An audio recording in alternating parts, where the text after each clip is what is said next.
What on earth is that? It's a Journey into Comics Network production! All aboard! I brought my pencil. What do you wanna do with your life? Walk on home, boy. Yeah. Like anything gets to say like you did before. Make it green, make it bleed, make it really. What's up, Duderinos, and welcome back to another episode of Rank 'Em All, that show where we sit down and rank a bunch of songs and albums from our favorite bands or artists and figure out which songs are the best, which songs are the worst, and which albums rise above the rest. We're finally reached the end destination of our Van Halen series. Of course, I'm one of your hosts, Brando. Joining me, as always, for this series, the one and only Podfather, Nate Phillips. We are back again. Guess who's back? Nate and Brendan. But also, we are not alone today. We have been joined once again by the man, the myth, the legend, Good Times Grimes. Joe, how's it going today, bro? What's going on, fellas? Not much. So, it took a long time to get here to reach the end of this series. To pull the cloth back a little bit, you guys aren't going to notice anything. Thankfully, this series got done just in time. And for us, it was almost more than a half-year-long project. Schedules misaligned again and again, but we got it done. We are here. We are at the final episode. Guys, what's going to happen? We're going to kind of lead up. We have a few extra tracks to get to before the Different Kind of Truth album, and then we're going to rank the album. And then we're not going to do a separate finale episode. We're going to just tack it on to the end of this one. So those will be time-coded down below if you're listening on one of your favorite podcast services, or if you're on YouTube. If you want to go, I just want to know the final ranking, well, click down below. If you don't care about the 3 extra songs that were on Best of Both Worlds, then go straight to the album. But we got a little bit of prefacing to kind of get to here because, guys, the last album, Van Halen III, which we ranked last week, to say the least. I almost said, because somebody was asking about, our rank series, and I said it almost made me regret picking Van Halen after having actually listened and ranked to Van Halen 3. It was that bad. Mm-hmm. I said we ranked it worse than Saint Anger, and anybody who has ever popped Saint Anger in is almost, if they're not a huge master Metallica fan, are instantly turned off. It's got such an awful tone sound, and I get what they were going for. Van Halen 3's tone is wop wop wop wow. I think most of all, it just doesn't gel. Metallica, they chose their tone, they chose their attitude. Whether or not you agree with it or not, that's your own opinion. And there's some like little like nuggets of awesomeness on that album, but you have to wade through just the endless riffs and endless songs to find them. But for Van Halen 3, buddy, I was the nicest out of all of us on that thing, and that's because I tried to find some good stuff in there, and it's very sparse. But guys, at one point they were going to be making a second album with Gary Cherone, that was happening, and the album was tentatively titled Love Again. That did not happen. In fact, one of the songs that lyrics were written for that song, Gary Cherone would take that for his other band after he left Van Halen. Now, unlike both of the David Lee Roths and Sammy Hagar departures that we discussed here, there wasn't any bad blood between the Van Halen brothers and Gary Cherone. It was very amicable. It was just like, hey, it didn't work, We tried something and it didn't work. So then you had some stuff come about in about the year 2000 where they reunited once again with David Lee Roth, just like they did about 4 years prior. Now, the 4 years prior, we got 2 new songs which we ranked at the beginning of the last episode, which were probably the best ranked songs in that entire episode. That was Me Wise Magic and I can't find this stuff no more, or something like that. Can't get this stuff no more. So in 2000, they started kind of toying around with some stuff. And the irony is, some of the stuff they would be toying around with there might be could end up on Different Kind of Truth. So I don't know, some riffs, some ideas. And that would also kind of be the last time that they would record in studio, demoing, whatever, with Michael Anthony. Michael Anthony would depart there is some issues here between Michael and Eddie. Of course, that was we kind of hinted at that in the last episode. Eddie did a lot of the bass on Van Halen 3. I'm not sure what's going on with that. I don't know if it was personal. I don't know if it was rights. Michael has like his own words. Of course, it was after he left, and that's what he said and revealed all about that, about the whole thing with Van Halen 3 and how much little he wasn't doing, and Eddie didn't really want him involved, and not sure why. Eddie was going through a lot of his own problems. Now, in 2002, we would see the Sammy Hagar and David Lee Roth tour. And so these two big headliners, the former lead men of Van Halen, are now going to be out touring together. No opening act. They were just going to be splitting who plays first. And they're like, how can these guys get along? Well, I'll give you a secret. In public, they can't. In public, they were very cordial with each other. Behind the scenes, apparently, they just stayed apart. Not just both of them, but like their entire teams. Michael Anthony did play with Sammy Hagar. He did not play with David Lee Roth. Now, I'm trying to find the exact name of the tour. It was I was in the right spot. I'm sorry, fellas. Something with Sam and Dave, I know. Well, it was kind of referred to as that. Let's see. That's before that. The Song for Song, the Heavyweight Champs of Rock and Roll Tour. Also known as the Sans Halen Tour. I love that name. Sans Halen. There we go. That got me. Or the Sam and Dave Tour. It is what it is. It kind of came off with that. And then Sammy would go on to kind of reunite with Montrose. And, finally in 2004, Van Halen released The Best of Both Worlds, which was a compilation album. They got back with Sammy. They recorded 3 new songs, which we're about to talk about. And those songs are It's About Time, Up for Breakfast, and Learning to See. So basically The Best of Both Worlds. It's a 2-disc compilation set of a lot of the biggest hits from the Roth era, from the Hagar era. No Gary Sharon to be found here. Because it wouldn't have fit the theme. Can't say best of all 3 worlds. It just doesn't. It doesn't roll off the tongue the same. Right. But see, what's funny, again, we're at the end. I feel comfortable tearing back the curtain. We were going to record this episode yesterday. And we decided to hold off due to the timing. And, I'm just kind of reading and doing some homework. I found some homework that we needed to do. I forgot about these songs. In fact, as I alluded to before we went on the air, when I first got this Best of Both Worlds, I was not as into the Hagar era as I was the early Roth stuff. So I didn't know these weren't just pulled from the Roth CDs. I knew there were like 4 of them. And you mean the Hagar CDs, right? Yeah. I'm sorry, the Hagar CDs. Okay. Of course, the 5150, OU 812, For Unlawful Carnal Knowledge and Balance. These songs are not found. These are brand new songs. So we're going to rank them because we'll rank them all. We're going to rank them. If there's any sort of tracks that we missed that were like hidden somewhere, well, that's sort of the way that goes. I found the all Russian 4-disc release of Van Halen 2. Oh, yeah. We don't need any other songs to drag that rating down anymore. Okay, I have a newfound love for that album, not because I've listened to it again, but because I listened to Van Halen 3. Okay, usually in the trilogy, the second one's the best one, and the third one's the worst. In this case, the first one's the best one. The second one falls a little short, and the third one is better, less said. The better. But guys, I gave you the homework to do. We only had a day to listen to it. You guys have heard these songs before.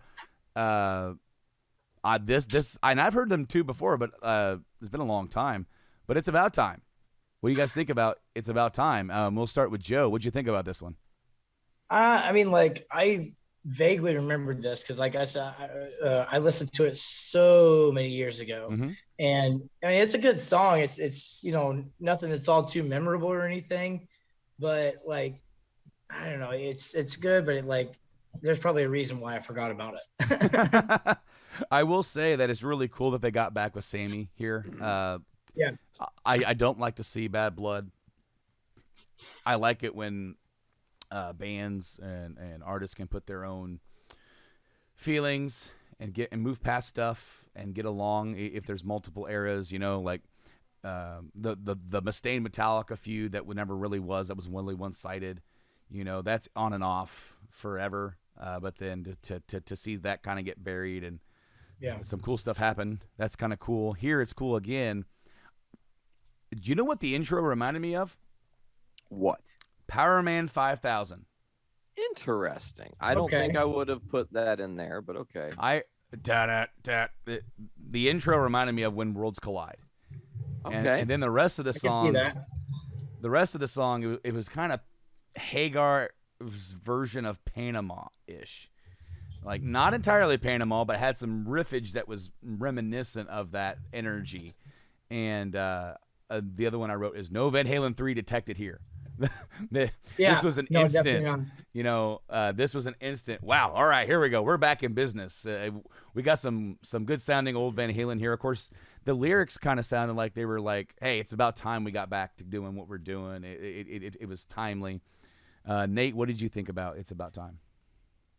I really liked this song from before we ranked it, and when you gave us the homework yesterday, I was like, "Oh yeah, those songs are a thing that to exist in this world."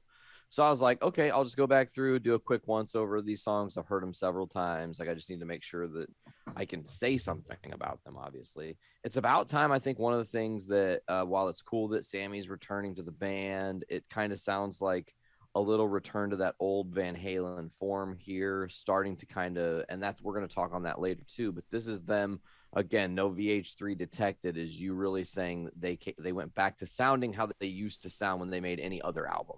Yeah. There are little sparkles of every member of the band that shine, and you're like, oh yeah, this is my Van Halen. Like, whether it's Sammy or Dave singing, they actually musically were pretty consistent, right? Yeah. So It's About Time. I think the lyrics, like you said, are on point.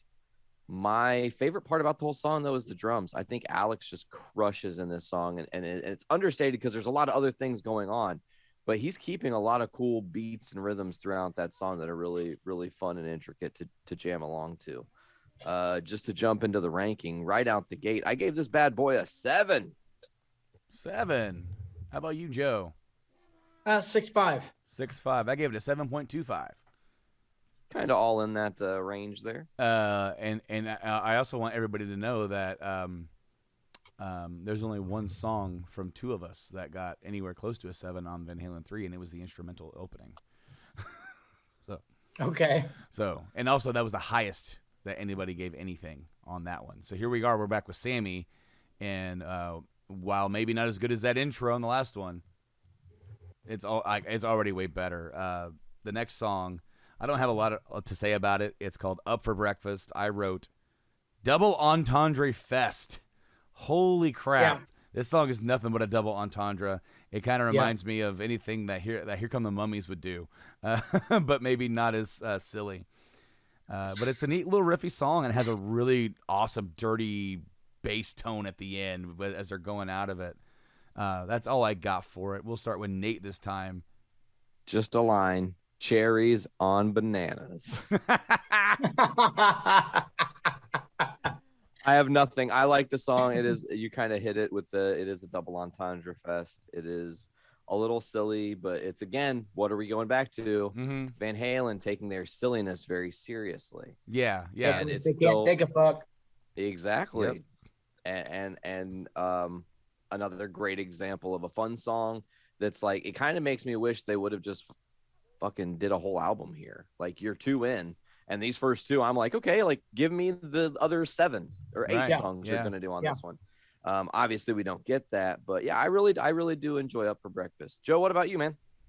The only thing I got to say about this, besides, like, everything else you guys said, is did anybody else get the Why Can't This Be Love vibes at the beginning of the song? Yeah, a little bit, yeah. The intro. It was, like, almost copy and paste with, like, maybe, like, a little bit more updated sound tech behind it, that's the only thing other than that for me was just kind of like, it's kind of lazy, but other than that, no, I really enjoyed this song. With the double entendre and everything, it was still a really good song. All right, Joe, and what'd you give it? I guess it was 7.5. 7.5. Nate. I really promise you guys that I thought about these rankings, just as a spoiler alert for these 3. but somehow it still ends up a 7. I also gave it a 7 though. So It is really like it's an upper tier song. Like I would be willing to listen up for breakfast again, but it's not one of the songs that I would willingly search out to jam in this catalog. Yeah. Some of these might make a playlist if I'm going to do a full on, not just the hits playlist, like some of the better songs in the catalog. Like these are when you put these up against some of the big songs that we already ranked and got really big scores. And yeah, these are 7s, but man, these are really good. Like I don't want to say the word filler. Filler's not the right word or the right like mantra I'm going for here, but like a good, like, man, these are really good B-side songs that you don't really that you might not want to skip, you know, like, hey, you know, this is a good song in between. This could be Love and then Pound Cake or something like that, you know, like they fit right in there, even if they're not as memorable. But the last one, Learning to See, I'll start with Joe. What'd you think about Learning to See? I don't have any notes on that, but the only thing I can think is it's like, what is this? Is it a ballad? Is it not? Is it just supposed to be a heavy song? It's supposed to be a light song. It was so back and forth. The more I tried listening to, I listened to this one several times more than the others, just to come up with something to write down. I had nothing, man. Okay, so I have like a small paragraph because you took the words right out of my mouth. The first thing I wrote, Spoonman riff? Is this Soundgarden? Then nope. I said I love the guitar tone for the riffy sections. Yeah. This song is crunchy. It's heavy. This song could be fucking epic. But then I really feel like it doesn't know what it wants to be. Exactly. The sections independently sound good from each other. Or even epic at some points. Like this could, but they don't really seem to gel with each other. They don't seem to go, the heavy parts don't go into the soft parts, and the soft parts don't go into the heavy parts very well. I felt like, man, if this were just a straight heavy song, this might be one of the better Hagar era songs. Yeah. It is a damn good song. I mean, they are getting close with this song into what you would consider classic Van Halen territory. Like this could be up there with them, but I just don't really feel like it nails it because of its duality of what it doesn't really flow. It could be you could split that up into 2 separate songs and just add more to each, and you have a good ballad and a good heavy song. Yeah. And then Sammy screaming at the end for his own sanity, maybe. I don't know. Right. But Nate, what would you think about it?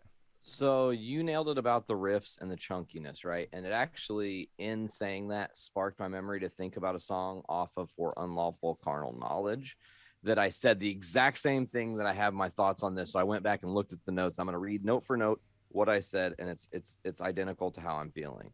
So for The Dream Is Over, I said way more ballady chorus than I was expecting for such a heavy riffing tune. Yeah. And that is exactly this again. It's not to say they copy and pasted the song, but the formula and the mechanic of it, like we're going to be heavy as shit, and then we're going to come into the chorus and just pull it all away and give you this like emotionally powerful, contextually deep lyrics for what they're really trying to say. Like, I'm trying to help you and I'm the one hurting you by trying to help is kind of that's some powerful shit, man. Yeah. Like, that I was like, damn, like I forgot that they were like Learning to See is not a song that you would expect on my list of like good Sammy tunes until we did this rank 'em, and now I'm like, man, this is pretty solid. All right, then if it's that solid, would you rank it? Well, yeah, a 7. Joe, I actually did a 6.5. 6.5. I did give this a 7.5 because as I said, this gets close. It is close. It just maybe falls a little short. But the Best of Both Worlds would actually have a tour to go along with that, along with these 3 new songs. I don't want to say any of these were singles by any stretch of the imagination, but they would definitely go out and they would do a whole tour, and it would be pretty successful for them, and it would be one of the top 10 grossing tours of 2004. And professional reviews of the tour, however, they were mixed. And Eddie's son Wolfgang would actually come out on stage and play guitar with his dad during the song 316, dope, which was dedicated to his son.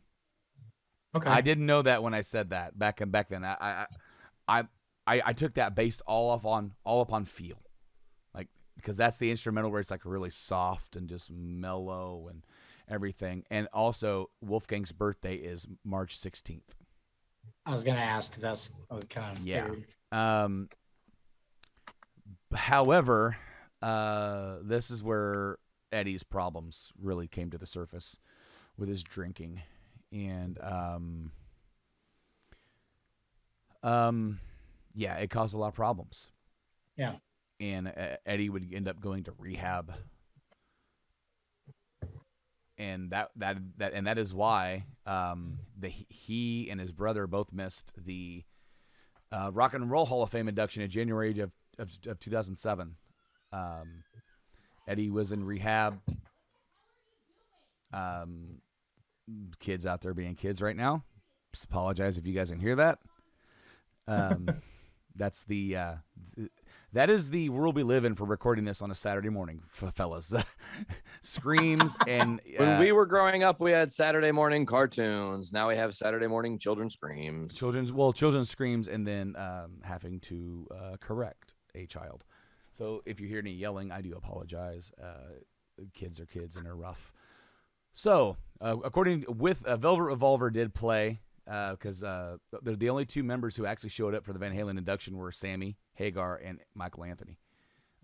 Roth was supposed to be there, and he was awkward. Yeah, well, no, he was supposed to be there, and he was going to perform with Velvet, but he was supposed to perform "You Really Got Me," but then he wanted to do "Jump." And they hadn't rehearsed Jump, and so he just didn't even show up. Wow. But then Velvet Revolver would end up doing Ain't Talking About Love, which apparently was criticized due to Scott Weiland's poor vocal performance and Slash's inability to even play the opening riff right. And then Michael Anthony and Sammy Hagar played Why Can't This Be Love with Paul Schaefer. And that was Interesting. From Letterman? Yeah. Oh shit. And that was criticized for the like the backing band music performance there. So yeah, a lot of ups and downs here. Eddie would go into rehab twice during this section between 2004 and where we're heading. That last stint would be very successful for him, and they would actually start talking about putting some stuff together. Of course, then his son Wolfgang, would replace Michael Anthony as the bassist. Right. And it was just like, the big talk of what should we do? Should we get together? Should we, talks had started up with Roth again, and they did do kind of a reunion tour in 2008 and 2009 and got back together. And then they started like talking about doing an album, and that's where this kind of starts coming together. So with the album, a lot of these songs are reworked songs, and you know who kind of drove that? Wolfgang.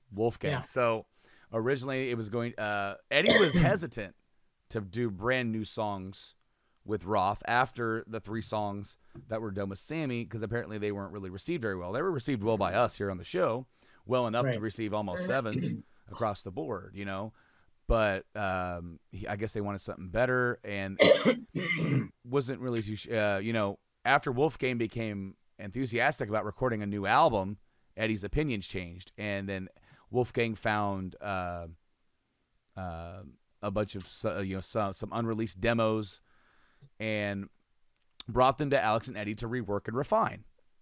The first of these tracks was a track called "She's the Woman," and it would be that song that they would present to Dave, and he would sign on to come back and do some stuff.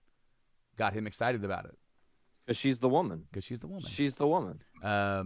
The other 2 songs that they also played for him was a song called "Let's Get Rockin'," later renamed "Out of Space," and a song called "Bullethead." So, yeah, the work would then get come in to try and do a new album with David Lee Roth, and all the tracks on this album are written by Van Halen / Roth. Interesting. It's stated that way. Delineated it differently. Well, and I'm really sorry. For the 3 songs for the Van Halen for the Van Halen Best of Both Worlds, with Sammy, it's kind of stated that way too. Instead of giving because Michael Anthony was there for that, and he was not given any credit. In fact, to go back to that, if I could find that really quick, that's very interesting, worthy of a note. Let's see, these songs were credited to Hagar, Van Halen, and Van Halen. So both brothers got credit, and Sammy got credit. Michael did not, which was unusual because typically the whole band would be credited unless otherwise noted. Michael Anthony was later revealed in interviews that Eddie did not want him part of the reunion, and the only reason that Anthony had been allowed to perform in the sessions was because Sammy insisted on it.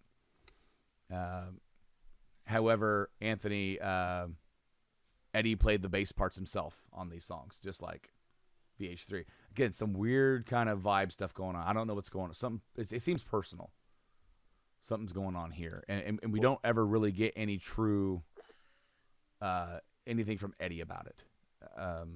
I could go and I could watch interviews and try to get down to it, but I don't really think it's too important, other than the fact that Michael would go on and become a regular with Sammy. They would form Chickenfoot, and he's still playing with Sammy to this day. So, yeah. Now we're going to move on to Different Kind of Truth, the album, the last album, Van Halen. We are here, finally. 25 minutes into the show. We had a few things to talk about. No, man, things were rough for the band from the mid-'90s. I mean, you can count VH3 into that. For almost 15 years, this band went through hell. A few little shining moments here and there. This is a legendary rock band, and there's a lot of problems. And maybe some of these personal problems were substance inspired. Maybe people weren't in their right minds. I don't want to say. Wolfgang sure does look a lot like Michael Anthony. Oh my God, he does. Just kidding. But there's 2 singles for this that got put out. And the first of those is the very first song on the album. Are you guys ready to talk about this? Well, hold on. Before we talk about it, this album debuted on the Billboard at number 2, selling 188,000 in its first 6 days.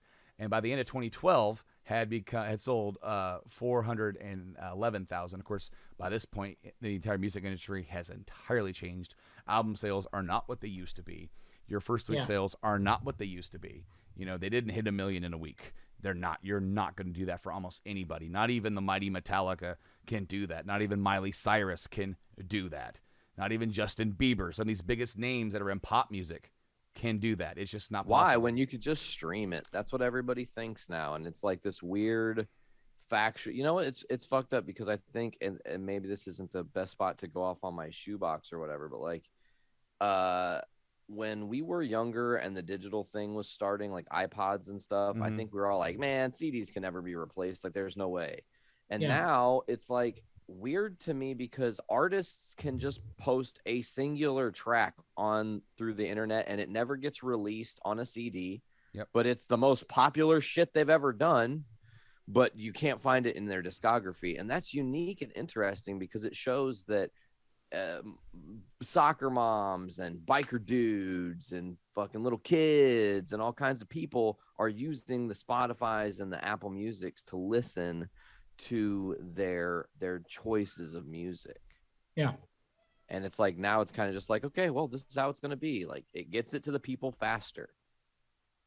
And that's why artists now feel more comfortable and honestly do drop secret release albums that come out the day they come out, and that's the first time you hear they're releasing an album. It's because it builds an immediate groundswell and everybody flocks to it. So it is unique that Van Halen has to be in the midst of experiencing a total change of how it used to be. What, 4 decades ago when they first start? Yeah, absolutely. And again, not to delay these rankings, I wanted to go into some of the writing behind some of this because this was kind of a collaboration with a lot of stuff that we said before. As we said, Wolfgang found a lot of these tapes that was laying around, and 7 of the album's tracks are based on material which Roth suggested between 75 and 77.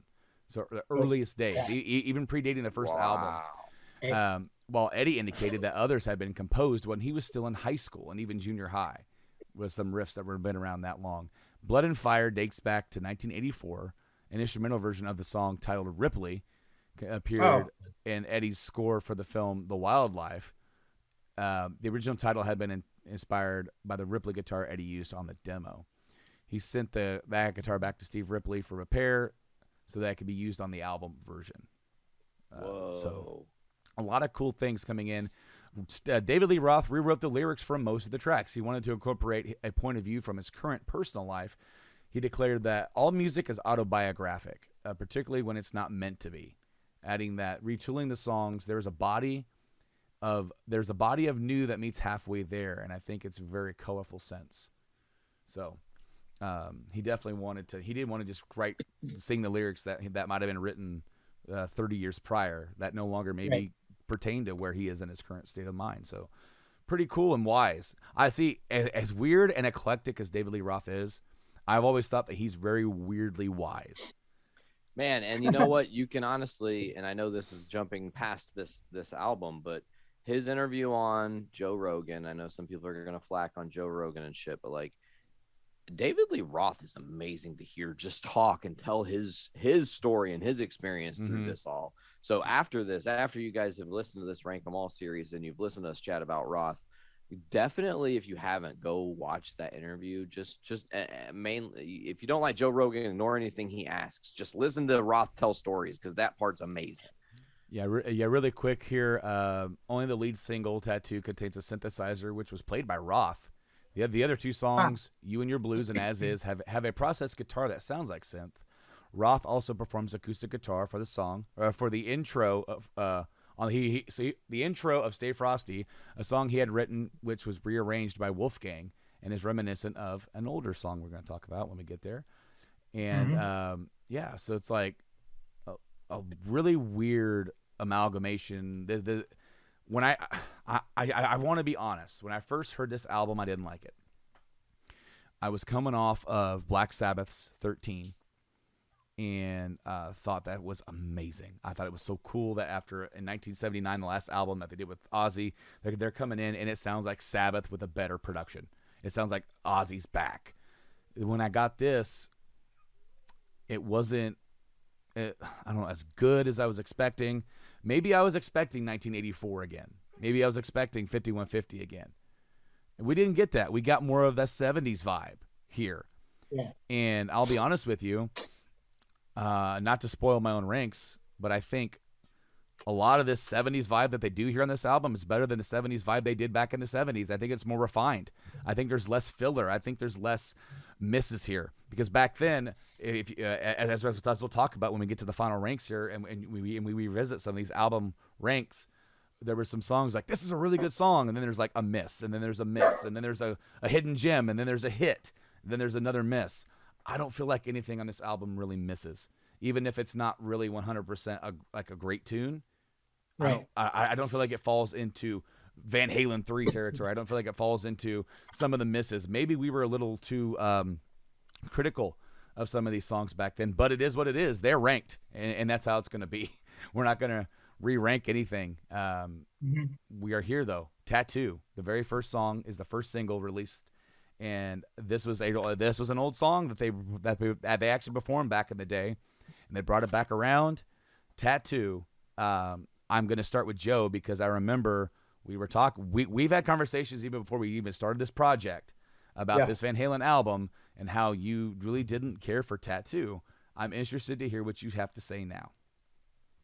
I honestly, it's not as bad listening to it as I remember originally. Like back in the day when it first came out, I'm like, man, this is I didn't care for it all. Plus, also, I think experiencing that with the music video, I think it's the first time I ever heard it was with the music video, and I don't know why I was so hard on it, but like coming back to it and listening to it, was kind of like, it was much better listening to this, having listened to VH3. It was like a breath of fresh air, you know? Yes, And absolutely. like this was just such a strong start to the album. The only thing for me that stuck with me, listening to it now, and as it was back when it first came out, was I wasn't a real big fan of having Eddie do the background vocals when they're, you know, the pre-chorus and the chorus. You can tell it's Eddie because what song did he do on his own in VH3? Do you remember? How many say I?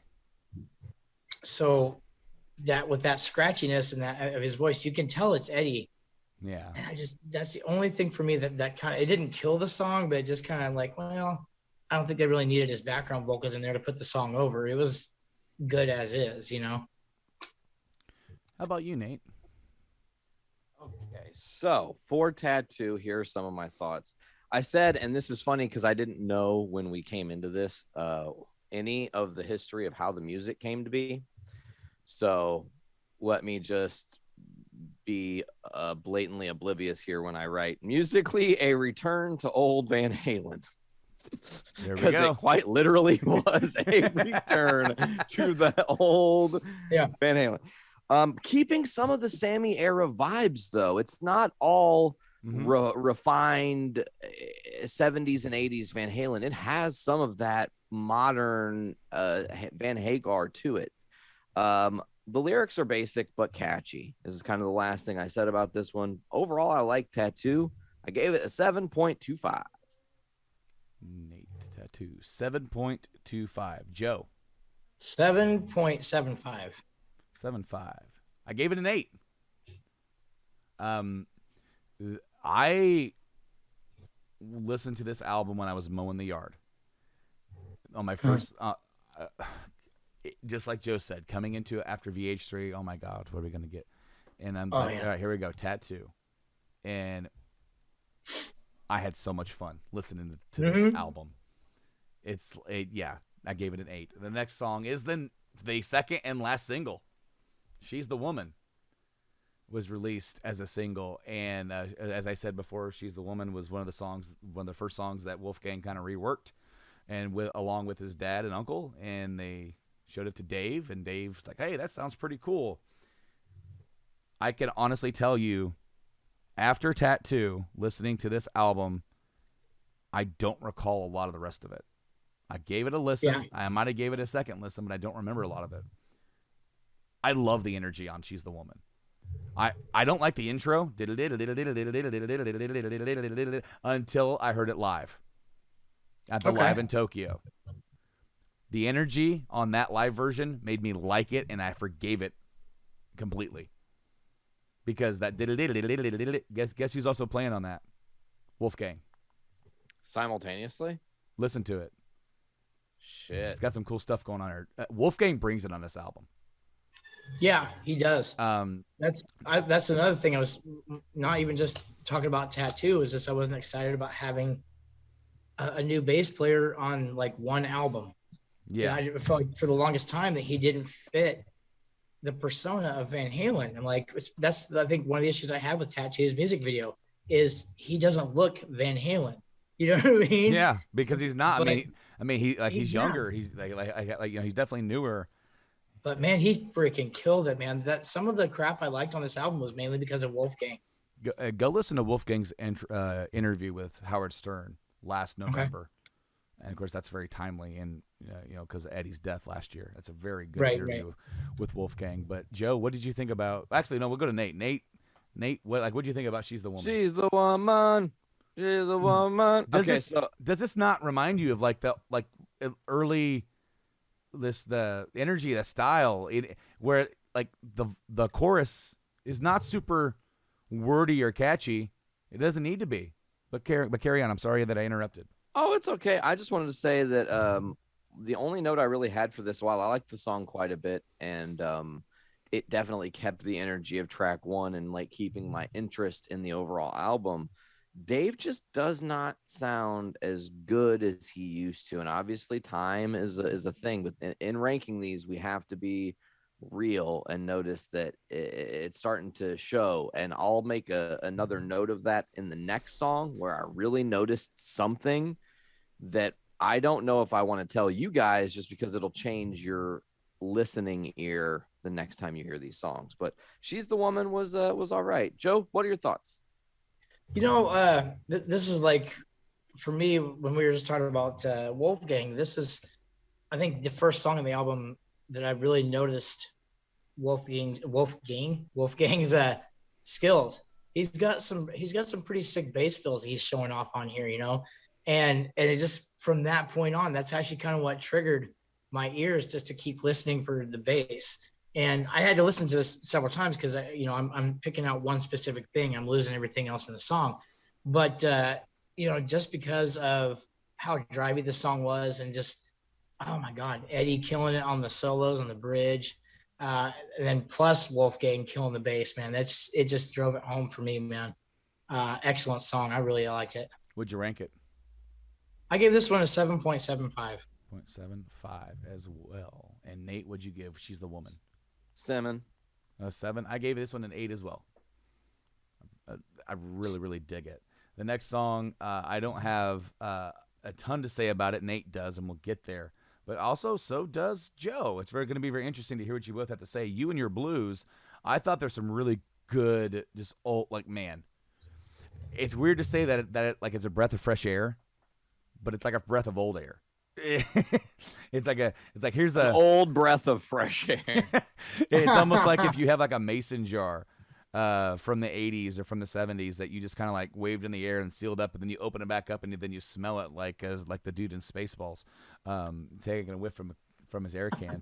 But we'll start with Joe and then get to Nate. Joe, what'd you think about You and Your Blues? My God, dude, strong, solid start. There's not much you can say about just you're letting Eddie be Eddie, just doing this masterful guitar work as always, and you're letting Wolfgang, step in. Alex is killing it on the kid. Like, everything about this was perfectly. It just meshes so good. I think I listened to this song more than anything on the album. I would just have this on repeat over and over, man. It just killed it. It was so fucking awesome. Nate. So my notes are not the same. Not that I don't like the song. I will say that my rank is not maybe as good as some of the other songs so far, but we're kind of in the similar trend here. Now, my thing that I wanted to say is musically, this song gives me summer vibes. Like, right out of the gate, I want to be outside and listening to the air while the song is playing.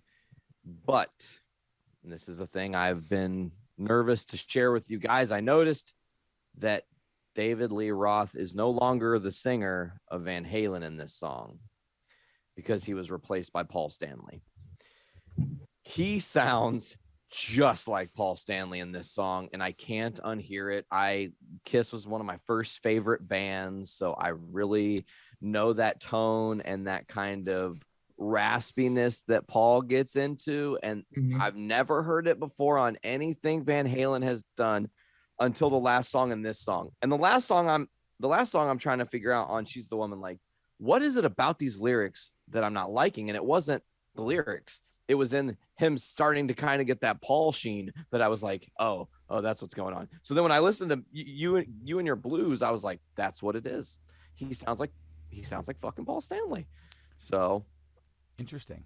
It's very interesting. Go back and give that a listen. Definitely will have to do that. Would you rank it, Nate? A 6.75. See, it wasn't that bad.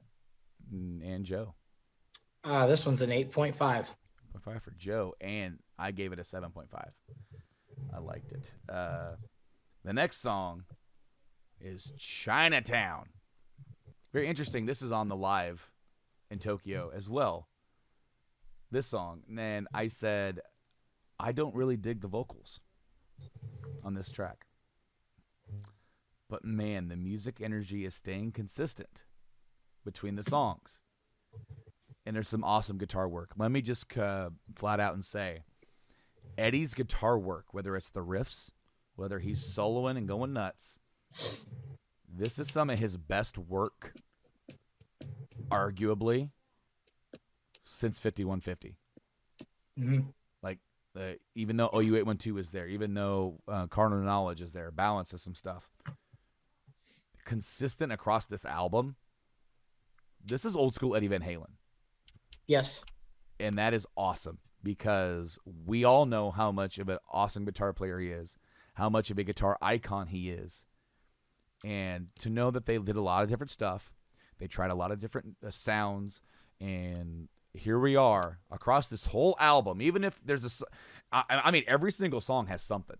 Even if that song doesn't stand out as this is an awesome song, it's got that same attitude, that same feel from Eddie. And I just want to state that here on Chinatown because because the music more so than the vocals here is why I ranked it the way that I did. And we'll start with Nate next. Chinatown, you kind of nailed it. Lyrically, not a huge fan. Vocally, not the best song. But I love that finger tap intro so much. Mm-hmm. And I also wrote in my notes, the breakneck pace of this track is unmatched. It just shoves it down your throat the whole Really time. does. Yes. And I love that energy, especially from a bunch of older dudes and a kid. Yeah. But you know what I'm saying? Yeah. Joe? You know, like it's the same thing you guys said. Lyrically, like I didn't care for it, but the music for me was so badass. I literally didn't give a shit.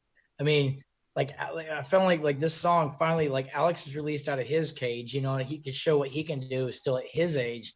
We're talking about Eddie, of course, but it's just like there's nothing really that stands out for me as far as Alex goes on this up until this song.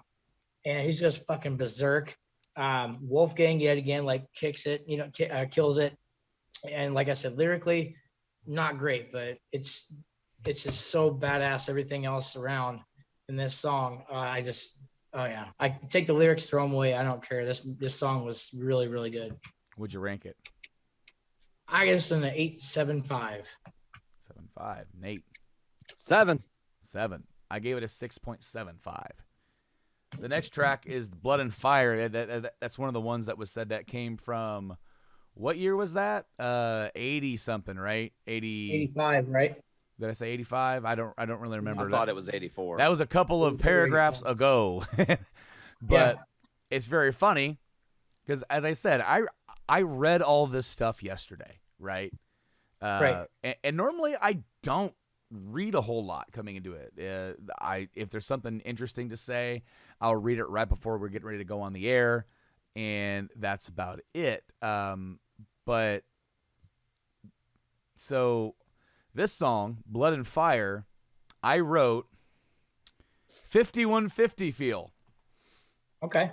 Which is funny because if it was after 84, 5150 was next. 5150 was next. And I said, I want to like this more than what I do, but the chorus of the vocals, the chorus vocals hold it back for me. Yeah. I don't know what it is about it. It just kind of grates on my ears. Everything but the chorus is awesome in this song. And so that it kind of got knocked down a little bit for me on that. And Joe, what'd you think about it? Same. Like I was coming off such a big rush on Chinatown. And for this one, I think it was kind of a step backwards, a step down. I mean, it was still like, I didn't hate the song, and like everybody's firing on all cylinders here.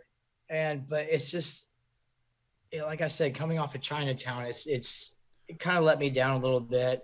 I mean, I think it still leaps and bounds what we heard previously. On the trust me. Like I believe that so far that is well evident given the overall average of what we are ranking stuff. I think that's very evident. Yeah. That we are, even if we're not reaching, or if we ever do, we'll see. Even if we don't reach the big scores of the top tier, that this is still some pretty good shit. Yeah. And it's worth a listen. You know, I dismissed this album 8-10 years ago, and I shouldn't have. You know, I do believe that this is a pretty good return to form. And it is. I mean, I did the same thing you did. I listened to Tattoo, and I'm like, yeah, I'm just gonna pretty much think this sucks and not listen to the rest of it. Yeah, well, I bought the album the night it came out, and I listened to it on the way home and was just really disappointed at the time. Yeah. But Nate, you got anything for Blood and Fire? Yeah, aside from a yawn. This album putting you to sleep. No, the solo on this song shreds. That was really my one singular note. Was like, dude, what, Eddie? What? Mm-hmm. How are you? What? You're Yeah. so fast at your age still, and getting faster. What? That's where my head was at. Overall, though, only about a 6.25.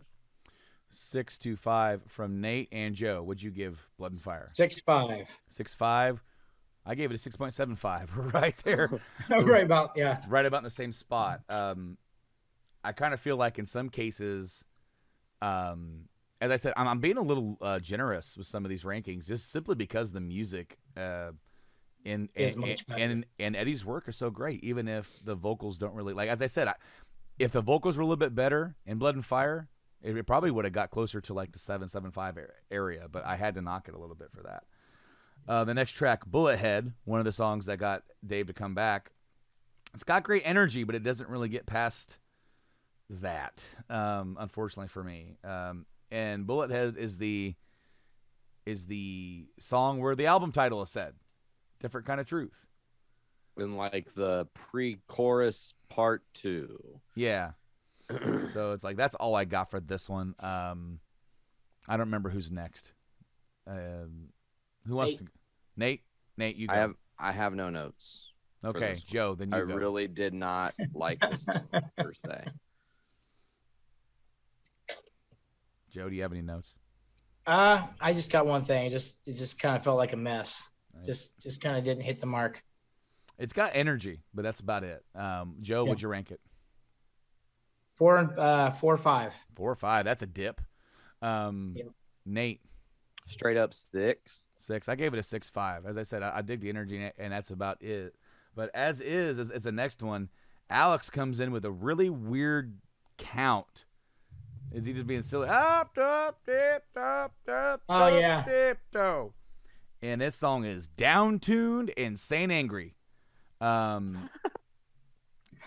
needs to be a shirt. If we ever get Rank 'em All merch, Saint Angry. Saint Angry needs to be a shirt because Eddie's tone here reminded me of Saint Anger tones.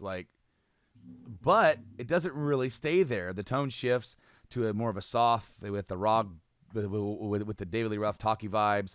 It's a weird clash of like new and old, and props for trying something new, but it doesn't always succeed. I didn't hate this. It's a bit of a step up from the last one, but not by a great amount. Joe, do you have anything for this one? The only thing I got about this is the bridge. I actually kind of really like, like they're going balls to the wall, like the whole song, and then that bridge hit, and then like boom, they take off in a different direction for like 30 to 40 seconds or something, and then like smacked her right back into driving and going balls to the wall. I thought that was actually kind of cool. It's not like what was that last one we had where it was confused whether it was a ballad or a heavy song, like the Learning to See. Yeah, the Learning to See. With Hagar. It wasn't like that for me. I mean, it did have those two separate directions for it, but it actually worked. Mm-hmm. You know what I mean? Other than that, like the rest of the song was like, yeah, it was all right, but that part really like hit it home for me. It was that bridge section. And Nate, what you got to say about it? Heavy metal Halen intro rules. The solo is epic. Mm-hmm. That solo is like Eruption level epic. It's not Eruption, but it just, man, instantly I was just like, here we go. We're on a train ride that I'm excited to see where we're going again. A train. That's funny because that's the album cover. You see what I'm doing did there. But the soft breakdown, nobody said it. I'm so glad I get to be the one that say it. The soft breakdown has complete finish what you started vibes. Okay. Chicken picking, soft type stuff. Like it's in there. It's like Wolfgang took parts of things he loved from Sammy, but did never want to admit to his dad that he loved from the Sammy era, and was like, we should sprinkle this in here and do this here.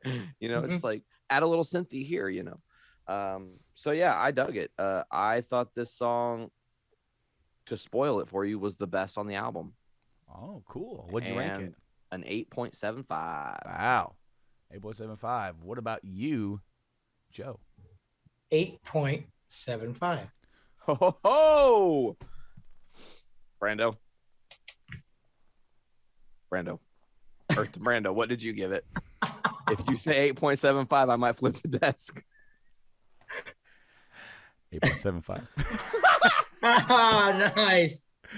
Oh man. Oh. That's good shit. We had a right there. perfect score on this. That's not a perfect score, but like like congruent. Well, yeah. We were all along the same lines for sure. And as I said, like they really tried.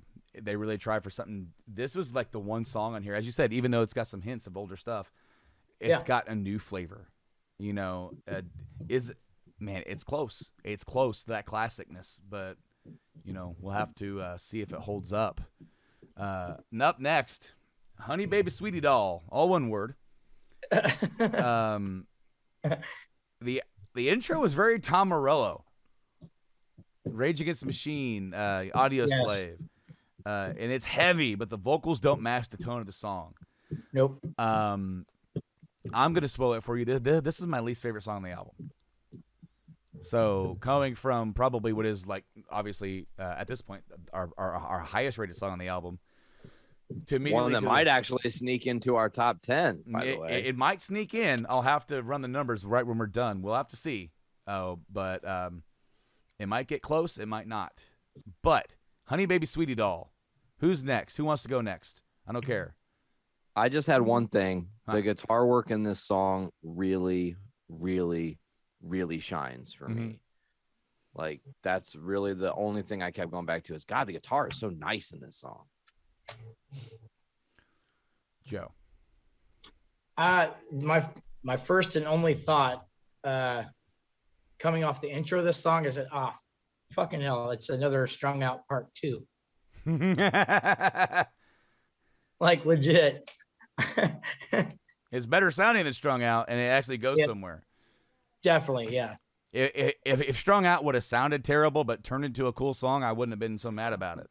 But it was just him plucking and hitting strings with a screwdriver or something like that. It was just weird. Yeah. So would you rank it, Joe? I did a 4 on this one. 4. And Nate? 5. 5.5 from me.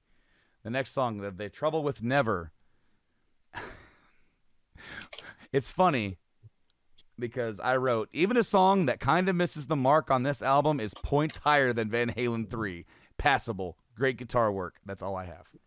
Legit. Nate, what do you got? The intro has me headbanging. Like, right away, I'm just like, yeah, let's fucking do this. But then it's kind of repetitive. Mm-hmm. It's just a really repetitive tune. Joe. I have no notes. I only have a rank. Okay, rank it then. 7. 7. It was better than the last one for you. And Nate. 6.25. 2.5. 5.75 for me on that one. Out of Space. I got great intro energy, riffy vocals. The vocals are not the best part of this, but at this point, are we really surprised with that? So, like, literally, as I'm going song by song, note by note, Nate, I'm coming to the same conclusion that you're coming to, that Roth's vocals are not consistent. And, like, where they work, but they don't sometimes. And I felt like that here. However, I did really enjoy just the song overall. Yeah. And we'll go to Joe. I mean, I didn't think it was bad. I'm not, like, the whole Out of Space part. I wasn't a big fan of that, like the vocal part for that. That's the only thing that really stuck with me on this, though. It's not a bad song, but am I gonna really remember it? Maybe just for that Out of Space part because it was bugged the crap out of me. Then yeah, so that's gonna affect my rank just a little bit. All right, Nate, what you got to say? Musically, this song slays, but I did not like the chorus one bit. Not one bit. Yeah, I love the music. On this. Out of Space for me gets probably the most unique rank from any of the shows we've done so far, and I only gave it this unique rank. Well, we'll see if you guys can figure out why I gave it a 5.51. because then the 0 would have come after that, but it's 5150. No, that's clever, and I like that. No, Yeah, that's what I was. Area 51, Ah, outer space. okay. Got it. Okay. Okay. It's dumb. I was just like, I don't want to give this a straight up 5. Area 51.51. That's not a joke. All right. Joe, what'd you got for Outer Space? 6. 6. I gave it a 7.75. A 67.75. That's what I heard. I was like, wait, what? A 69.75. What? Nice. The next song, it was a 7.75. Stay Okay. Frosty. Stay Frosty. The Ice Cream Man is back for another scoop, is what I wrote. And then the next note I have is that crunch on this song. Man, I said this is a genre-bending blues meets squeal rock from Van Halen past. The solo is killer. It's not as cold as the Ice Cream Man. See what you did there. But it's a little bit more like soft serve Ice Cream Man, which I could still get behind. This I really do like this song a lot. And we'll go to Nate first. This song is bluesy blues, totally different and rad. And then I don't know why they just are like, let's kick it up, and they turn it into a total jam. It was like, honestly, you want to talk about risk taking?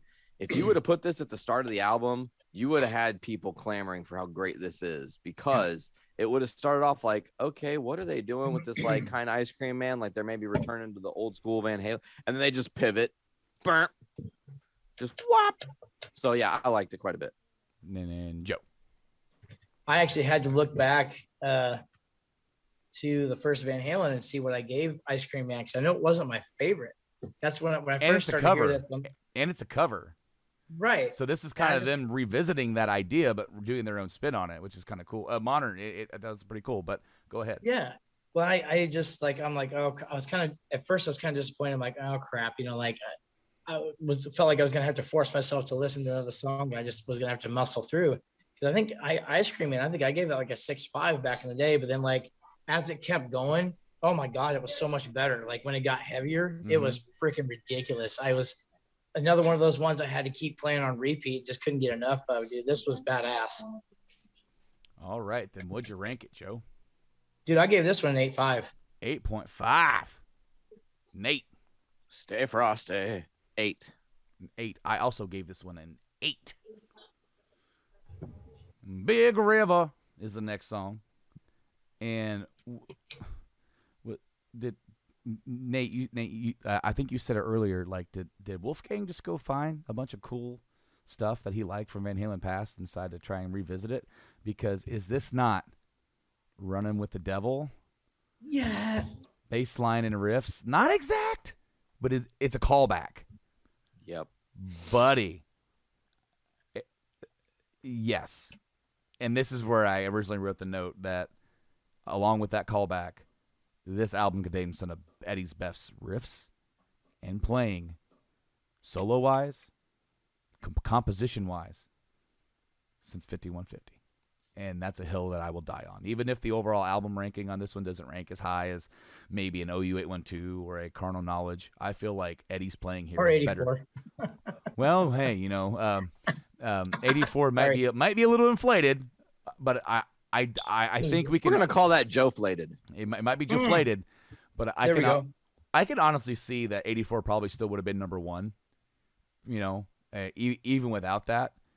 But I mean, no, like this is awesome shit, and that's all I gotta say. Yeah. We'll go to Joe first.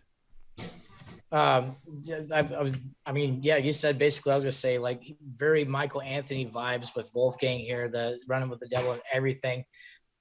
Just some classic Van Halen shit going on here, and it just sounded so badass. This was fantastic, man. And Nate. While you guys have been talking about how great the bass is, and this is, I think maybe when I was re-listening to this album, my headspace was like, man, this is the last like full thing Eddie did. So I was really focused on his guitar work. and I felt that this song, the guitar's attack, the Mhm. attack of the guitar throughout made this song way better than it had any right being. It's a good song, don't get me wrong, but it Yeah. just the fact that that guitar is just crunch and punch and sharp and all these words that I want to use did it for me. 7.25. Joe, would you give Big River? I gave it an 8.5. 8.5. I gave this one a 7.5. That was some good stuff here. The last song, ladies and gentlemen, listeners, viewers, the last song we'll ever rank, and that ever will be from Van Halen, sadly, unfortunately, is Beats. That's actually not true. Hold on, time out. I have a scenario. Do you think there's a world where Wolfgang goes back through all the demo tapes, talks to Alex, and is like, why don't we release something that we won't ever try to play live, but like rework Dad's songs, get both David and Sammy to come in on one singular album? Like that would be the bow on the story. Listen to beautiful. Wolfgang's interview with Howard Stern. He asked him that. Oh, interesting. And he, at that point in November, he goes, "It's too soon to even contemplate that." Yeah. He goes, you never say never. There might be something down the line, maybe. He's like, but it's like, if it's tucked away, it's ironic because for this album, a lot of stuff was tucked away. But like, if it was tucked away, that means like a lot of the good stuff is already taken and used. That's true. Yeah. And he's like, he also doesn't want to put out stuff that tarnishes. Like, it's got to be good. And also, before we get to the ranking of this last one, so the history of this band is marred with some personal problems between some of the members. David Lee Roth on and off, Sammy, and also Michael Anthony. Yeah. You know, both Sammy and Roth have come back on multiple occasions to do some stuff, and they've patched some stuff up. And,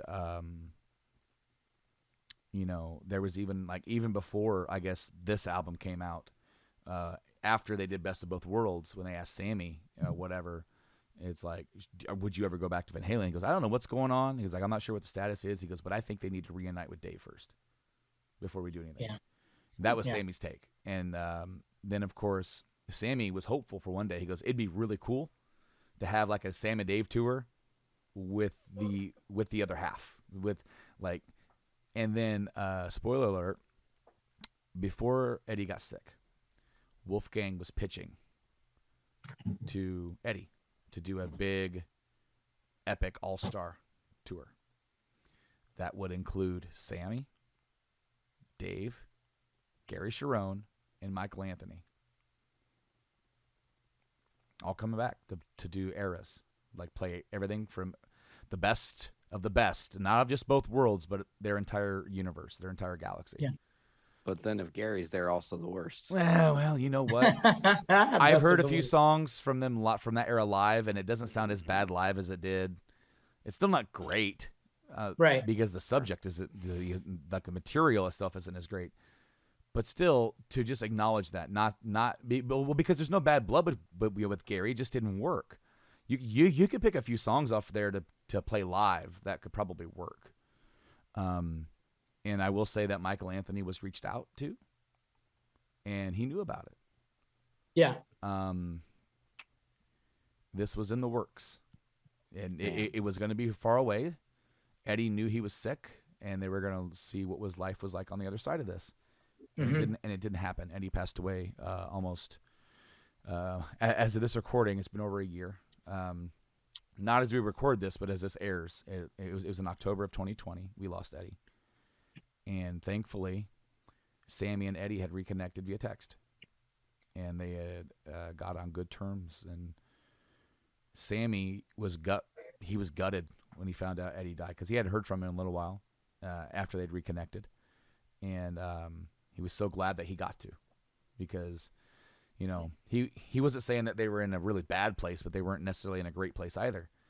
and he said he would have like had that dark spot over him for the rest of his life, knowing that he never made good with Eddie, because despite everything, they made some great magic together. And the very last song, guys, Beats Working, has a big epic intro. It's a very catchy guitar and vocal chorus line. It almost has a train line, chug a lug, which is funny because the album cover. Bass distortion on this song. Overall, I felt like it's really good playing across the whole album. As we said, Wolfgang fits right in, and it's very funny considering that this is the last ever Van Halen song that we'll ever know, possibly. Right. Because I can hear Eddie saying, when asked what he thought of his career, the ups, the downs, everything. I could hear him saying and replying, shrugging, saying, "It beats working." Absolutely. So, yeah, who wants to take it from here? I just had one thought, because you said a lot of my thoughts about the actual pieces of the song. I thought this was a really solid ending to a very surprisingly solid album. Like, my expectations after 3 were not high. I can't sit here and be like, man, I'm God, they're gonna nail it out of the park. We're gonna have an album so good that it might be in the top, 5 or whatever. Right. I don't know about that. But after listening to all these songs and after experiencing it, I think I could go back to this album a couple times and learn to not just like some of these songs, but really love them. And probably as time goes on, change my ranks a little bit. So, yeah, that's my thoughts, Joe. Final thoughts on Beats Working. Well, like this one was actually like tough for me to listen to, not musically, but just like what we've been hitting on is like, my God, this is like the last thing we'll ever hear from Eddie, and it was really hard for me to rank it accordingly. It's like, like I wanted to, not necessarily break the bank, but just to, be true to like rank how I feel the song should be ranked, or rank it just the fact that like this is the last thing I'm ever going to hear Eddie do. Like I said, it's a solid song. I mean, nothing like really for me was all exciting, but at the same time, this is a difficult one for me to rank. I've changed it several times. What'd you give it though in the end? I gave it a 7.75. Nate? Fucking stop it, Joe. Get out of my fucking head. 7.75. Oh my God. Oh, that's Brando. funny. 7.75. You as well? Yeah. Nice. We had 2 of them. Guys, That's the first time that's ever happened. Yeah, 2 of the I think same, that- right? Yeah. But guys, that's it. All Van Halen albums are ranked. My final score, Brando's final album score for A Different Kind of Truth, was a 7.26. Nate's was a 6.82. Joe's was a 7.25 with a master rank of 7.11. 7-11. Lucky 7-11, baby. So, guys, that's it. The highest ranked album or song on the album was As Is at 8.75, and the lowest was Honey Baby Sweetie Doll. Right after that, we had a 4.83. So, guys, yeah, that's it. I need to tabulate. I need to go through. We've done it. We have done it. Please bear with me while I try to get stuff figured Brandon's out. got to go through the numbers and make sure everything lines up, folks. I'm hoping that when I open up this notepad, it doesn't put it on my second screen, and it just covers you guys up and gives away the. So here we go. Nope. Okay, cool. It's on this one. Sweet. So, Dude, I'm looking at the numbers actually right here on my pad. Like it's. I actually have more work to do than I thought I did. Uh-oh. Oh, Get to it. So I need to get this here. So while Brandon's working on that, I think I'm going to take over for a minute. Joe, we can kind of just riff, but I just want to say this experience of doing Van Halen, rank them all. This is now the second series I've been a part of. We did Metallica first. The Metallica thing was different because I was very personally like Metallica was my band. Like I take them very, like I've live and breathe Metallica. But for this show, while I love Van Halen, and I think we said it in the beginning, I didn't know everything. And while I didn't know everything, that allowed me to now, as an adult who is willing to, for this project, open my ears up differently and objectively listen. And listen, I know we tore apart the third album, Van Halen 3. It was bad. I know that we really loved 84, as to be expected from one of the greatest albums of all time that only got beat by Thriller, for Christ's sakes. But the thing that drew me to this project the most is what we're almost to. And that's what I'm really excited about, Joe, is that we're going to find out who is better, Van Halen or Van Hagar, or is it kind of really, truthfully, the best of both worlds?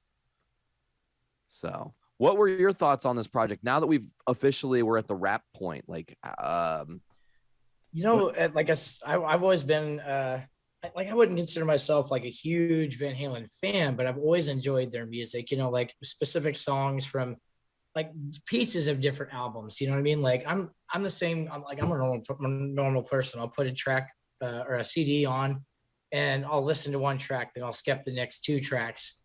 I'll listen to the next track. I'll skip the next track. I have favorite songs from each album, and I've guarantee you I've heard at least one or two songs off each of these albums, because I grew up listening to the very best volume 1, which we don't even have a volume 2, so it's but whatever. But fair point. Fair point. It needs to happen. Why not? Like, shit.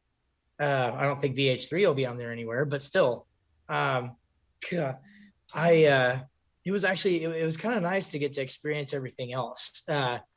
Getting to listen to the whole album, still hearing the songs that I grew up with, like forcing myself to listen to the ones I wasn't familiar with, and then getting to that one song, I'm like, fuck yeah, this is so badass. Like, I missed this song, you know what I mean? And the cool thing about Different Kind of Truth, it wasn't really like that for me. The only song I had heard on that whole album was Tattoo. And it was kind of cool getting to learn that Tattoo was a song they had done live for years and years, but they never recorded, but then like forced myself to listen to that whole thing, and then discovering new songs that I liked that I'd never heard before. This whole experience for me has actually been really cool. Man, I absolutely agree. My question is now, and this is just, again, we're just riffing, so it might as well just be in the riff mode. Yeah. If you could pick 3 bands that maybe we have or haven't discussed yet to possibly do more rank 'em alls on, and you got to think, one thing we've learned is bands with big discographies is fun, but it also is tough. What are 3 bands you would love to dive into and do this experience again with? So I think I mentioned early on, like I listened to a little bit of the Eagles of Death Metal. They don't have a very big discography, so that would be kind of a little quickie to do. And I've listened to like a few of their songs. I can't remember, like their discography is not real big, but for me though, the big one was Kill Me Now, was Ozzy, like after Sabbath. But that's like, you're talking like the most freaking discography, like big on Ozzy. The other for me obviously was, I'm a big Dream Theater guy, but Brandon teases me about this a lot because I'm big into Dream Theater, but I'm big into the Mike Portnoy era.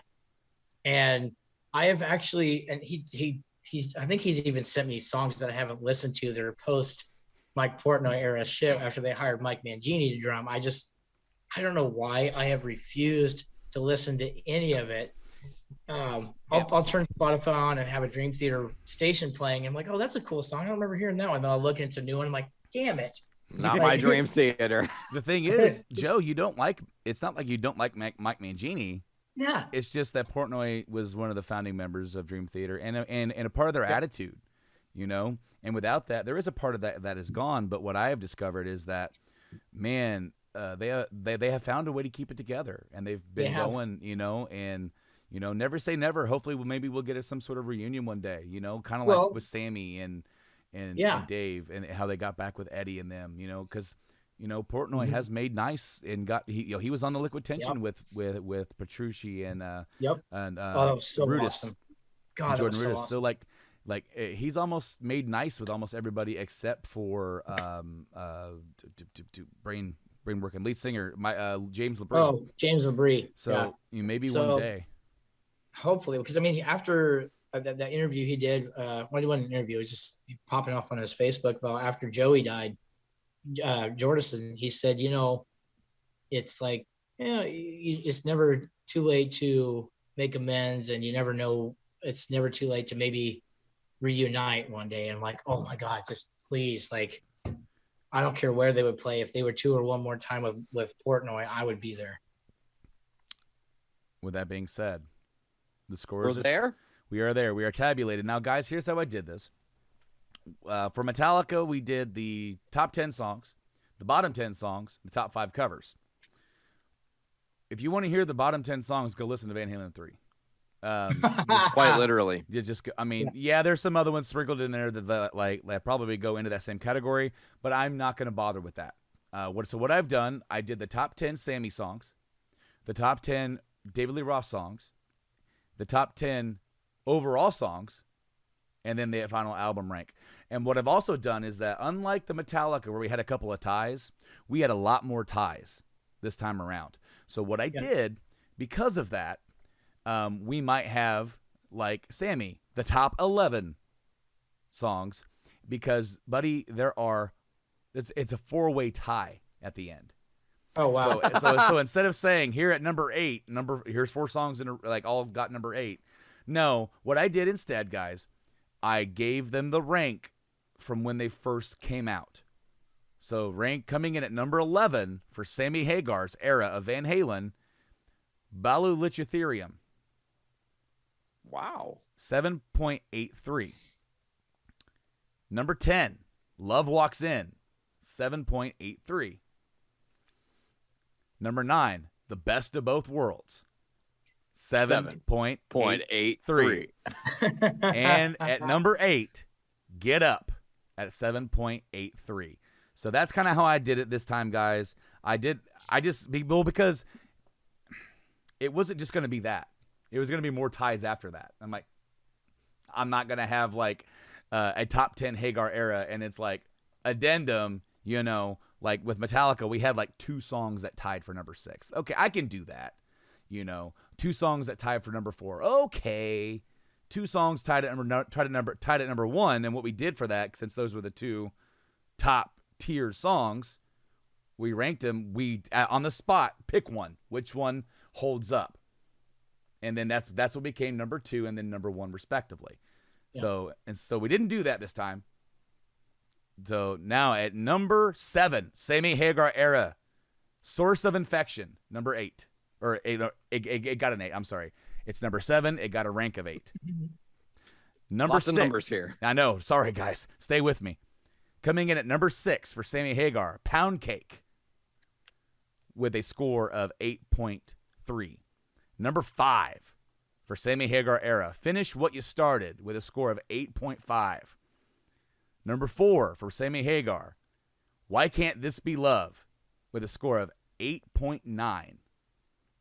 Question: which song? Love Walks In was at the bottom there, that got the 7.83. Yes. Okay. There's just a lot of love songs with Wait. Sammy. I'm making sure I wasn't mixing them up. Love Walks In, 7.83. Yeah. And then we have Why Can't This Be Love with an 8.9.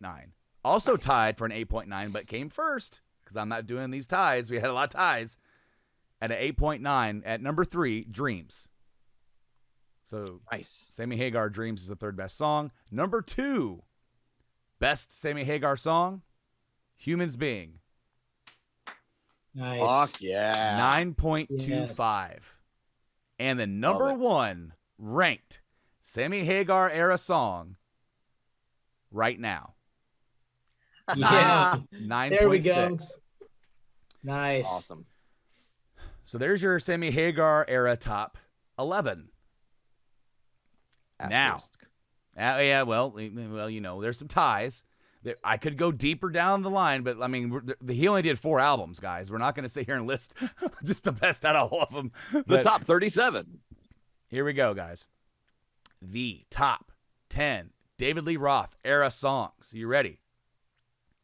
Coming in at number 10, Spanish Fly, which is Ooh. an instrumental, with a score of 8.58. Now, notice that. What was the bottom for Sammy Hagar? 7.83. What was the bottom for the Roth era? 8 point something. 8.58. Number 9 for David Lee Roth, Big Bad Bill, is Sweet William Now, with a score of 8.6. Number 8 for David Lee Roth, As Is.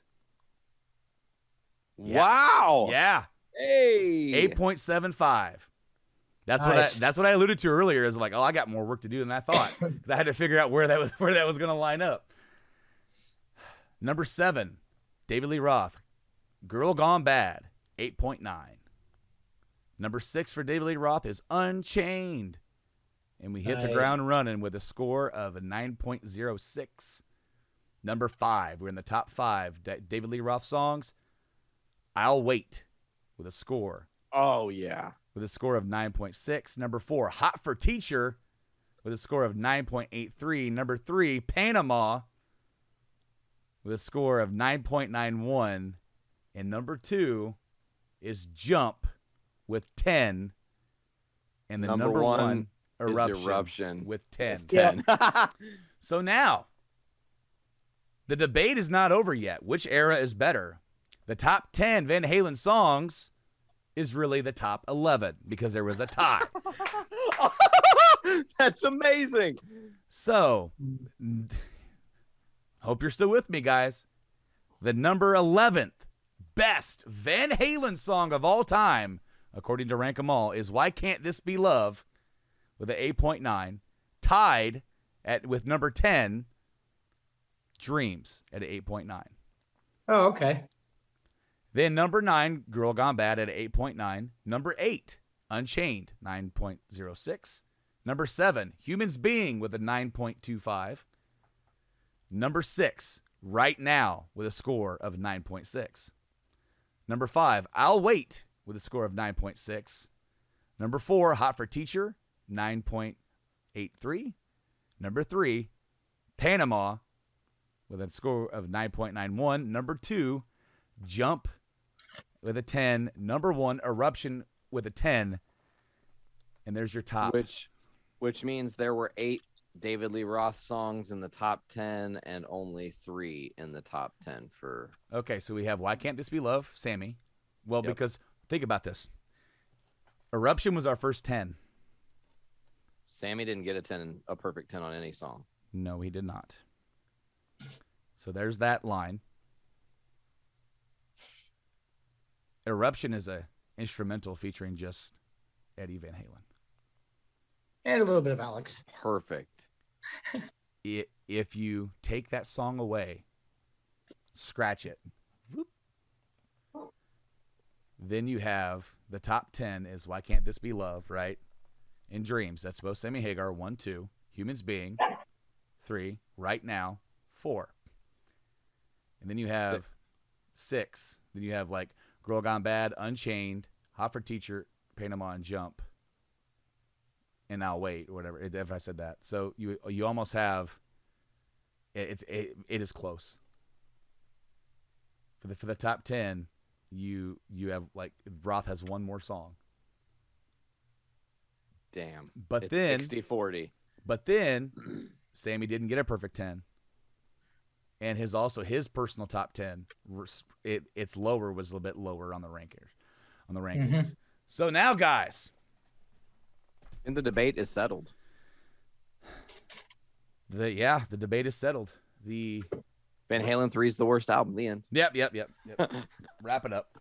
But I mean, no, it kind of says that, like, well, Roth had a few more albums under his belt.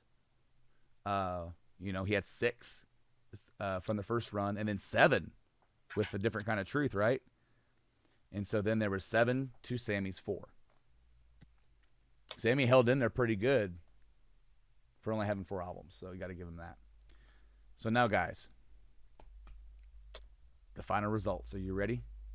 Yeah, let's do this. What's the final ranking for all of the Van Halen albums, top to bottom? Coming in at number Or 12. bottom to top. In last place, Van Halen 3. Van Halen 3. With a score of 3.1. 3.31. Yep. Balance comes in at number 11 with a score of 5.69. Then, coming in at number 10, Van Halen 2 with a score of 6.05. Number 9, Women and Children First, 6.17. And number 8, Diver Down, 6.58. Number 7, Fair Warning, 6.68. Number 6, OU812, 6.76. Number 5, For Unlawful Carnal Knowledge, 7.04. Number 4, A Different Kind of Truth, 7.11. Number 3, the original, the first album, Van Halen, 7.19. Number 2, 5150, 7.5. And number 1, 1984, 8.97. Which means the top 5 albums were 3 to Roth and 2 Yep. to Hagar. Yep. A near split again. Yep. Pretty close. Pretty close. It can be truly said that no matter like what era you like better, you get the best of both worlds. You get a different style with each one, but ultimately it's all good, man. Like it's all relative. It fits. It's really crazy how much they were able to work and make some really great shit between Dave and his more vaudevillian style, like we've said, and Sammy's more straightforward. Like it still works. Absolutely. This has been an awesome project, guys. It's truly has. 1,000% agree. I've been grateful to do this. You guys, this is an interesting one because Eddie's passing kind of changes how we look at this stuff. But I still believe that if he was still alive and we were still doing these rankings, nothing would change. Because the music and the quality of the artists that are within this band and the different eras they've had really, really shines through in every album except for one, which is saying something. Yeah, as we said before, we try to be honest. Just because an artist has passed on doesn't mean that we need to just immediately praise everything that they've done, because it's not fair. We try to be fair, 100% across the board. I was a little worried, honestly, when we first started this. We did the first album and then we did the next couple, and I'm like, man, we're really not liking these albums as much as I thought we would. And it was a bit of a chore sometimes to go back to do a re-listen. Not on the initial, but it's like, man, I still don't like this song. But it definitely paid off, because what we found when we did that are those little nuggets of like awesomeness in between. Those little cool, the Little Dreamers, the Ice Cream Mans, the Spanish Fly. Big Bad Bill, Sweet William Now, Take Your Whiskey Home. I love that one. It's just some of these other songs that I never would have found if I didn't dive in deep into it, and I'm so glad that I did. And I'm so glad that Joe agreed to join us on this journey and come on and take part, because when we were talking about what band we were going to do next, I didn't really know. I had a couple ideas, but when Dick and Nick said they wanted to do Between the Buried and Me with the dudes, I'm like, I want to go somewhere in the complete opposite direction. I want to go back. I want to go more classic. And I had a couple ideas, but Eddie had passed just a few months prior, and I had been listening to more Van Halen in my rotation.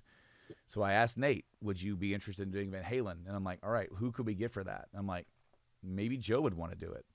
And so I just approached him, said, would you want to go? And he said, yeah. So Joe, thank you so much. Welcome. Thanks for including me. Absolutely. We'd love to have you back at some point down the line to team up and tag and tackle another band at some point in time. We don't know exactly what's around the bend as of this recording. We have a couple of other projects that are in the works, But we'll be sure to. We always let you know with an introduction episode that doesn't really rank anything, to let you know who the team is going to be, who's the panelist, and who's the artist, because that way you guys can listen along and rank with us. And what are your ranks? What are your ranks for Van Halen? Where did it go? You know, what was your top album? What were your favorite songs? Which era do you like better? We want to know. Comment down below, either on the YouTube video or check us out on social media and do that. But Nate, thank you once again for joining me down this big long trek. I know there's a lot of albums. This is almost the same length as the Metallica. One short of that album, and it almost took longer to do as far as actually getting the project done.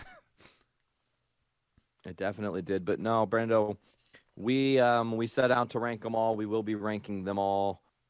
We will continue on this trek with whoever, whenever, whatever, but you guys will always find us in the same spot. That's rankemall.rocks.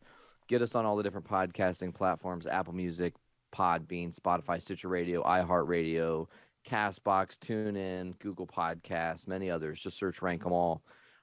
Make sure to subscribe to our YouTube. You know, Brandon puts a lot of work getting those videos up, and you can see our faces on almost every episode. Sans those Between the Buried and Me's. They wanted to be a little more personal, take the cameras off and be able to talk and not feel that pressure of the red light. I know that because I used to feel the pressure of the red light. Now it doesn't really care. Whatever. You guys look at me. It's cool. Pick my nose because you're not going to remember it anyways. But I think that's it, Brando. You got anything else to throw at us? Dude, that is it. Again, thank you all for joining us along on this ride. All the way down, from top to bottom, the trek of Van Halen, and it has been a ride. I have found so many cool new favorite songs that I never would have thought, and definitely going to be making a cool little playlist that's going to include not just the big songs that I like, but some of the other ones as well. And you just gave me an idea. If you give us all our lists, we could individually make our top 10 playlists from our Van Halen ranks. Yep. Absolutely. I'll definitely try to get that to you guys. But until next time, whatever's around the bend, you know, for Nate and for Joe, I've been Brando. And, you know, doing this podcast has been one of the best experiences of my life. Going with Metallica, going with Van Halen, and going forward. And I can tell you this for certain, that doing this podcast beats working. So thank you guys. Have a good one. Rock on.